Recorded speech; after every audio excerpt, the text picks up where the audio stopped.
Vampires are lucky. They can feed on others. We gotta eat away at ourselves. We gotta eat our legs. We got the energy to walk. We gotta come so we can go. We gotta suck ourselves off. We gotta eat away at ourselves till there's nothing left but appetite.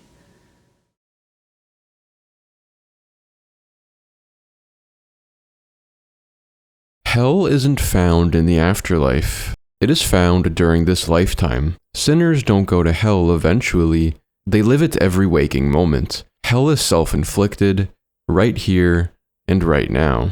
Abel Ferrara's 1992 crime drama film Bad Lieutenant is a study of one man who chooses to live in hell. Over and over again, he makes the conscious and willing decision to trade his soul for the immediate pleasures of drugs and sex, and impulsively gambles away money he doesn't even have. At just 20 minutes in, it's already clear that this lieutenant is a mess. He has no structure, no order. He's a cop, yet we hardly see him do any real work. He's a father, yet we barely see him with his children. For most of the film, he's immersed in a plethora of addictions, and the only company he keeps are those who share his penchant for self-destruction. Why would somebody choose a life that is so torturous that it can be described as hell on earth? What brings a person to such depravity? These questions are all that can be asked as we witness Lieutenant sink further and further, losing more and more of his sanity, spiraling out of control, and becoming more animal than man.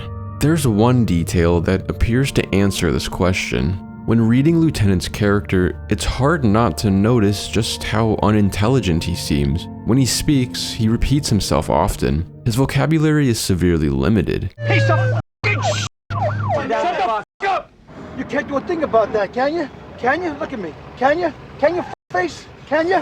Whenever he's a little down, he rushes to shoot up, snort coke, and sleep with women. It's almost as though he's mentally a toddler, so underdeveloped that he can't fathom anything further than his own immediate cravings. In this, there seems to almost be an excuse for his behavior. He's just not smart enough to do any better. It's not fair to expect any better of him if he's just not smart enough to understand decent behavior. Yet this argument is rife with holes.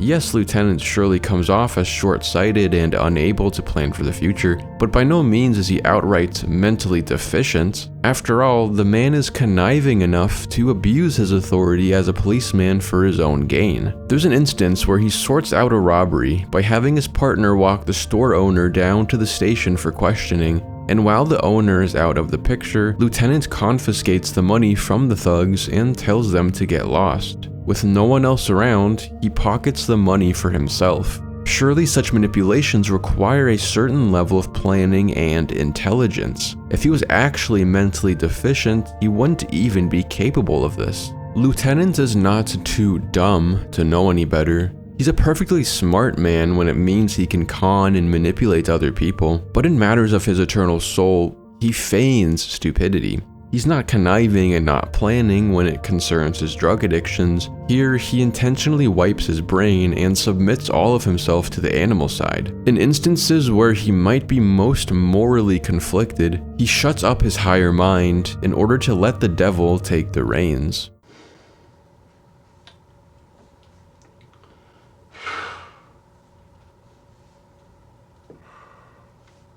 Bad Lieutenant is not only a film about sin, but it's a film about one sinner who could be so much more. Lieutenant is not mentally deficient. He's not incapable of higher functions. He's smart, at least when he wants to be. It's just that at other times, it doesn't serve him to be intelligent. When it concerns his drug abuse, he decides to throw away his intelligent mind just so he can get away with the devilish indulgences of the moment, as if that will work. It's like telling a kid to face the corner while violence is occurring in the house, assuming that he won't remember it if he doesn't see it. But the kid can still hear, and the kid will still remember. Just as the better part of a man will remember every time that it was locked away and refused a choice. Lieutenant doesn't get away with his depraved lifestyle just because he pretends to be stupid and denies the part of him that aches for more. By his actions throughout the film, hopping from one drug to another and ramping up in intensity each time, Lieutenant seems convinced that the better parts of himself can be silenced, that the voice of God can be silenced. It's just a matter of numbing himself enough. But there's no such thing. Man cannot sever his connection with God. He can sabotage it, surely. By his misdeeds, he can make that relationship wretched and unbearable, but he can never leave it. God is there always, whether or not man wants him to be. But you got something that you want to say to me? Lieutenant is a man who desperately tries to cut his connection with God to no avail. As the film goes on, he resorts to harsher and harsher measures, new drugs that are more intense than the last. Yet nothing can ever completely cut that cord. As Bad Lieutenant depicts it, man has to interact with God in some capacity, either loving him or hating him.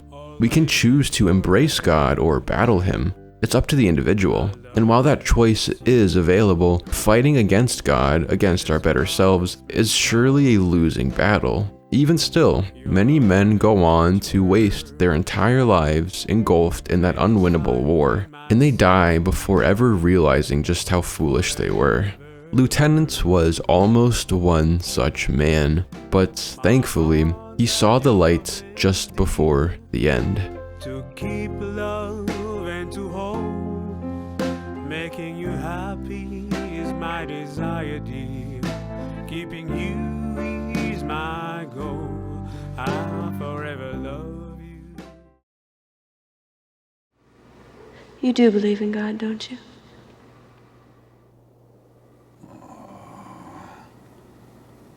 Lieutenant's chance at redemption comes in the form of a sexual abuse case. When a nun is violated by two men in a cathedral, he is met with the cause that will later save his soul, though he doesn't realize it yet. Initially unfazed by the news, he minimizes and jokes about it, showing no sympathy for the nun and calling the Catholic Church a racket.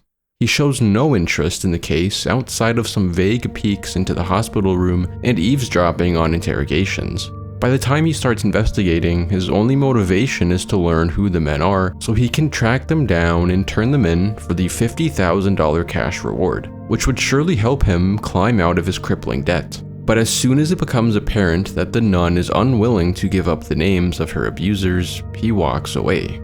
It is only later, when he loses a $120,000 gamble on the World Series, that Lieutenant approaches the victimized nun with any shred of interest in her case. All of a sudden, he falls by her side, vowing to kill the men who hurt her. He frames it as a noble favor that no other cop would dare offer, but he cares not for justice or doing what's right. He's just desperate for those names. Lieutenant could potentially dig himself out of the immense gambling debt he has accrued if only the nun will spill the information. But for the first time, he's denied that which he craves in the moment. I've forgiven them.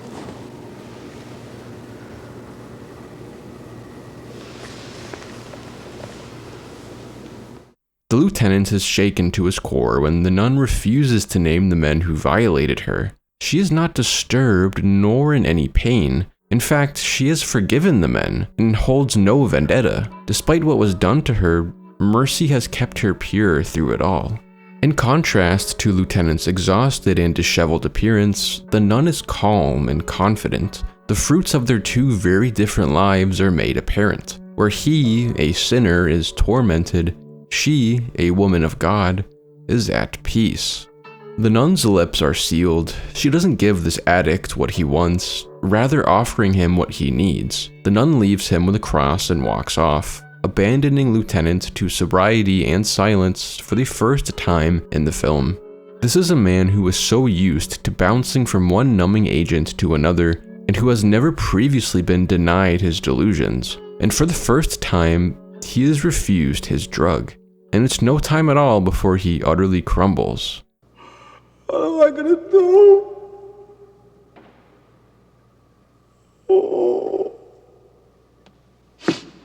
Wrought with despair, he falls to his knees crying. and in short time he envisions Jesus standing in the hall. Lieutenant's instinct is to yell and scream in anger at Jesus. At one point, he repeats at the top of his lungs, "Where were you?" This line is fascinating because it reveals that Lieutenant has, on some level, wanted God in his life. In all the time he's been sinning, some part of him has cried out for something more.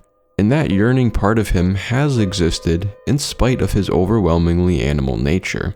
For as short-sighted and self-destructive as he's been, and for as unintelligent as he presents himself to be, Lieutenant is not without a soul. Even the basest of men have a unique capacity to desire God. It does not take a very large mind to know the difference between good and bad, between God and the devil. Despite his lack of emotional maturity, Lieutenant has enough self-awareness in this moment to confess his sins. As he confesses, he uses the same limited vocabulary as before.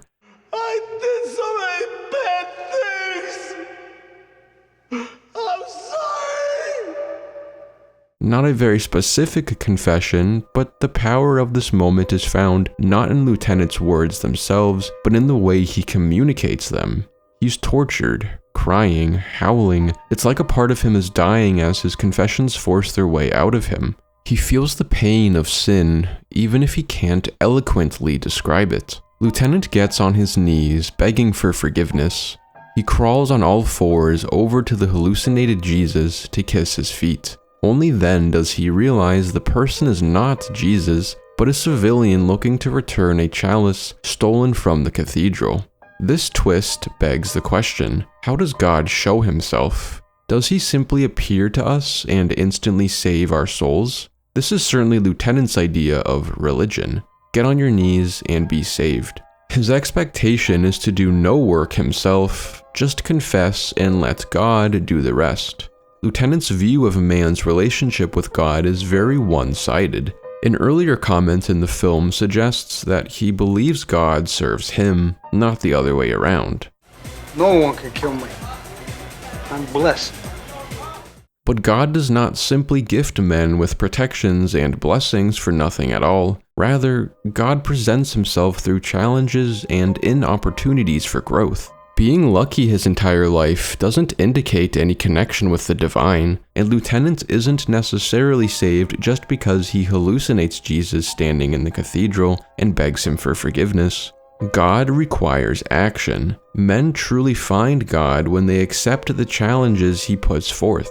For the entirety of the film so far, Lieutenant has succumbed to every last temptation, and in this rite has failed every challenge put forth by God. But here, in the cathedral, God offers him one final challenge. The civilian returning the chalice gives Lieutenant a lead into where the nun's abusers are hiding out. And once he finds them, he doesn't just turn them in for money as he'd planned earlier. Instead, he cuffs them together, smokes some drugs with them, and drives them to the bus station. There, he does the unthinkable.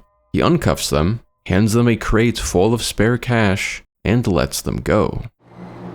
You get on this bus, man.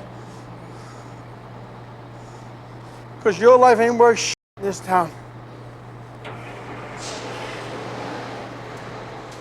This ending is head-spinning at first. Are we supposed to feel glad that Lieutenant has allowed two abusers to get away with their heinous crimes? From a purely legal and moral standpoint, his action is not heroic. Arguably, it's actually unjust. But this ending makes a lot more sense when viewed as Lieutenant completing God's challenge for him, offering mercy even though he profits nothing from it. Lieutenant, for the first time in the film, doesn't simply choose based off of animal urges, but off of the abstract religious philosophy of forgiveness. He makes the uniquely human decision to trust that, although letting these men in the cash reward go is mentally excruciating, it is better than the cathartic and self-serving alternative. The whole film, he's been making the satanic bargain, exchanging his soul for pleasure. But here, he sacrifices pleasure for the sake of his soul. In this sense, he is finally connected with God, which in reality really hurts. Lieutenant grits his teeth and cries hoarsely. It pains him to let them go. From his perspective, doing good sucks. In another universe, he could have earned the cash reward for these criminals and paid off a good chunk of his debt with it. By choosing to forgive and let the men walk free, he's not just denying himself a violent catharsis, but he's actively putting himself behind. One might expect that this final act, no matter how painful, does pay off in worldly terms. Perhaps Lieutenant finally does earn that blessing which he claimed to have earlier. God might look down at him and smile now that he's done a good deed. Maybe pull a few strings to make sure he lives a few extra years? Not so. Even though he fulfills God's quest for him, this display of mercy doesn't appear to grant Lieutenant any divine protection. Not 5 minutes after sparing the two men, he goes to sit in his car and is promptly shot in the head by a stranger. A black irony after all that he's done right. So what good did this act of forgiveness do him?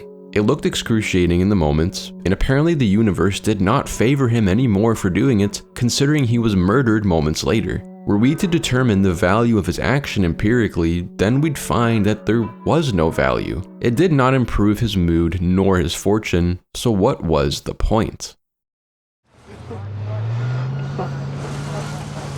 And she forgives you. How could she forgive that?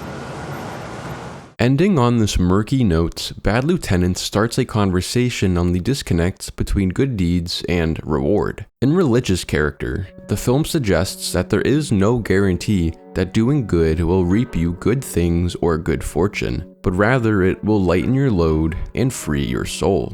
From the outside, this is hardly measurable. We can count just how much money Lieutenant throws away by letting the men go. We can't count how much of his soul he regains in committing this charity, but the spiritual shift is absolutely recognizable. The value in Lieutenant's final deed is easy to miss for sure, but watch his eyes as he tells the men to get on the bus. He's almost tearing up. Something great is happening behind the eyes, but we can't ever know what that is exactly. Happiness? Ascension? Enlightenment? Whatever this great swell of emotion is, it's surely something Lieutenant regrets never having felt before. The anger and pain he wrestles with during this scene isn't just the dying lashes of his inner demons as they lose control over his soul, but it's the better part of him, crying over a wasted life. Lieutenant experiences indescribable enlightenment in these moments, and it's an enlightenment that feels so good, so real, so pure, that he can't help but ask himself, why haven't I felt this way my entire life? Why have I been throwing this aside and choosing the quick, temporary pleasures instead? Why have I wasted my life? Truly, to be born again after a lifetime of sin is no comfortable experience. It is to look back and realize that you have squandered the greatest gift of all, the gift of life. And it hurts, surely. No one wants to own up to their misdeeds, to admit nakedly that they have been a horrible person and wasted their time on this earth. The worst part about wasted time is that you never get it back.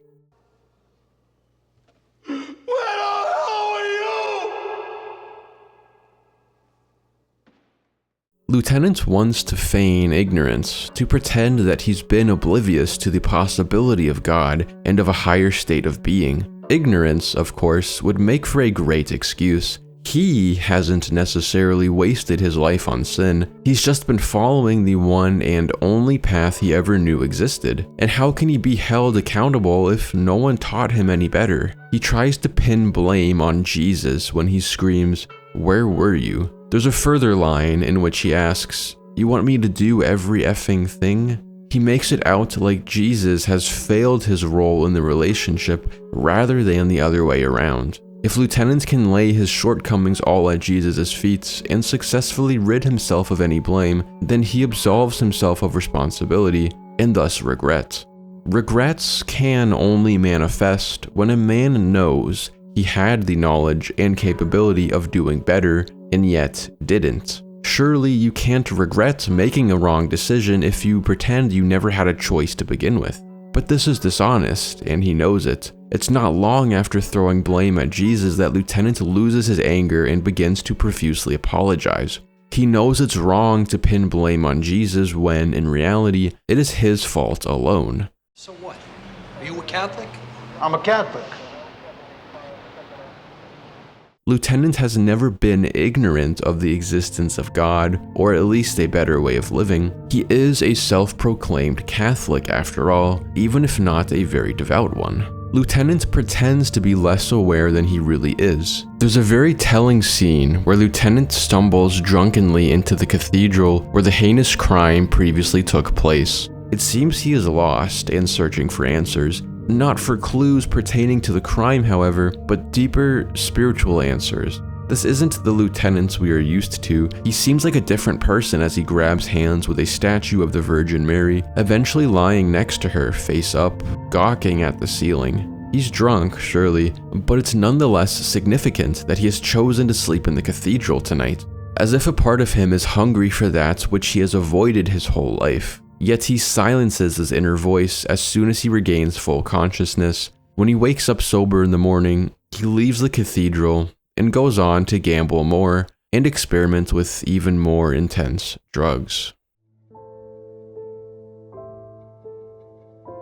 Lieutenant has always known that there is a better way to live than this. It's just that he's silenced and ignored the most aware parts of himself. Thus, the ending of Bad Lieutenant is tragic because Lieutenant could have been living this way his entire life, doing good and denying himself instant pleasure in order to help others. Surely, as a policeman, he's been in a unique position to do as much, but even then, he's never been a very moral cop. And it's the realization that his life has been wasted on sin, in spite of his very real potential to live morally, that eats away at him during the final moments. The regrets of a life squandered. His ironic death at the end of the film isn't necessarily there to damper the true value of his final deed, but rather it is to punctuate just how much of his time he's wasted. Had he come to God sooner, earlier in his life, as he was surely able to, then maybe he could have performed many such deeds, hundreds, thousands. He had a lifetime worth of opportunities to strive for better and to connect with God through his actions, yet he spent most of his years in addiction, and thus, by the time he came around to God and moral enlightenment, he only had scant little time left on this earth. Time enough for just one good deed. Bad Lieutenant is not necessarily demoralizing, but cautionary. It informs the audience of addiction's opportunity cost. Every second spent in sin is a second that could be used to temper the soul and get a little closer to heaven. This is most evident in Lieutenant's story. He is a man who wasted so much time on devilish pleasures that by the time he decided to become born again, his life was just about up. And there's no claiming ignorance. To be human is to have that unique ability to feel and yearn for God. Every man understands the option to resist temptation and is very capable of such.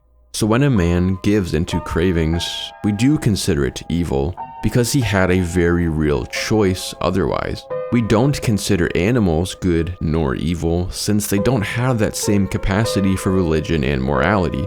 They aren't aware of any better options. But man gets no free pass. We are uniquely endowed with higher consciousness, the potential for a better way of living. Lieutenant was never ignorant that his sins were wrong. It's perfectly clear every time he does drugs that a little part of him dies. The soul inside that wants no part in this.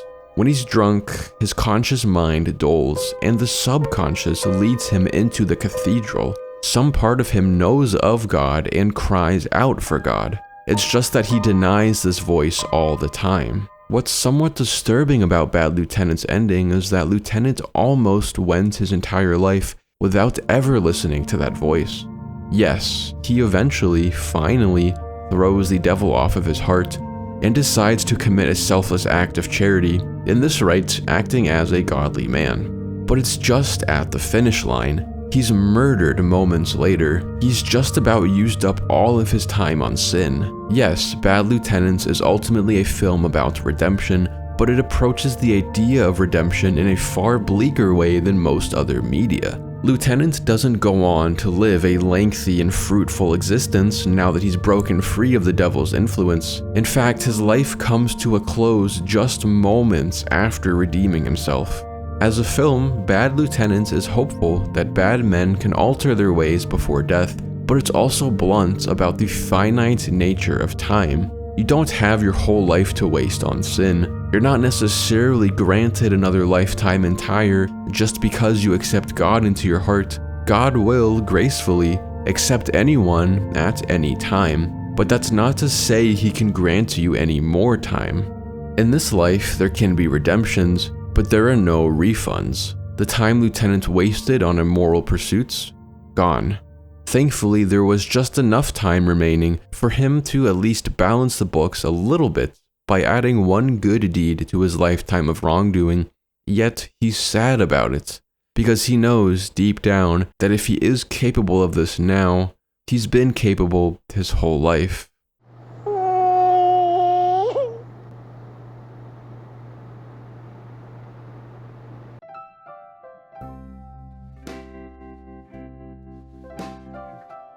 Everyone is capable of better, but we don't always choose what we're capable of. Man is uniquely endowed with higher consciousness and the knowledge that there is an ideal way of living.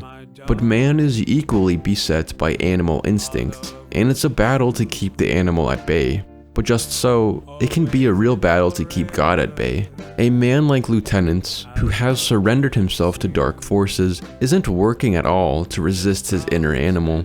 In fact, the fight for him is a fight to shut up God. Man is a combination of higher and lower beings, and every man chooses to accept one and resist the other.